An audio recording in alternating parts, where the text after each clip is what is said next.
അപ്പഴേ അനിയമ്മ തന്നെയാണോ അച്ചാറൊക്കെ ഉണ്ടാക്കാൻ എല്ലാവരും ചോദിക്കാറുണ്ട് കേട്ടോ. അപ്പൊ ഇന്ന് ബീഫ് അച്ചാർ ഇടുക. അപ്പം ബീഫ് അച്ചാറിന്റെ പുറകില് ഞാൻ വേറെ പരിപാടിയിലായിരുന്നു കേട്ടോ. റാഗിമാർക്ക് എഴുതിയിട്ടൊക്കെ പോലെയായിരുന്നു. അപ്പൊ ഇവിടെ ബീഫ് അച്ചാർ ഇട്ടോണ്ടിരിക്കുന്ന അമ്മച്ചിയാ. അച്ചാറുകളെല്ലാം അമ്മച്ചിയുടെ കേട്ടോ. ഞാൻ ചെയ്യുന്നതേ ഉള്ളൂ. അച്ചാറിന്റെ റെസിപ്പി അമ്മച്ചിയുടെ വന്നിരുന്നെങ്കിൽ എനിക്ക് അച്ചാറിടാൻ ധൈര്യമുള്ളൂ. അമ്മ ഞാൻ അച്ചാറെല്ലാം ശരിക്കും പറഞ്ഞ ഇടാറ്. അപ്പോ അമ്മച്ചിക്ക് ഇങ്ങനെ സാധനങ്ങളൊക്കെ ഇട്ടോണ്ട് ഇന്ന് ഞാനിവിടെ ഒത്തിരി കളിച്ചിരിക്കുകയാണ്. അച്ചാർ സെറ്റ് ആയിട്ടുണ്ട് കേട്ടോ. ഒന്ന് കാട്ടി കൊടുക്കുമ്പോ ഇതാണ് അച്ചാറെന്ന്. അധികം ചാറില്ല. സ്പൂണിൽ ഇങ്ങനെ കോരുമ്പോ കഷ്ണം കിട്ടണ്ടേ. അപ്പം ഇതാട്ടോ നമ്മുടെ ഹാഫ് kg ബോട്ടില്.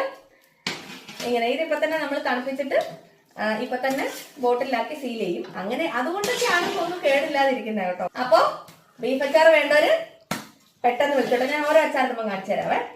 അപ്പൊ അടുത്ത വീഡിയോ കാണാം. ഒരു ബൈ പറയാം. ബൈ.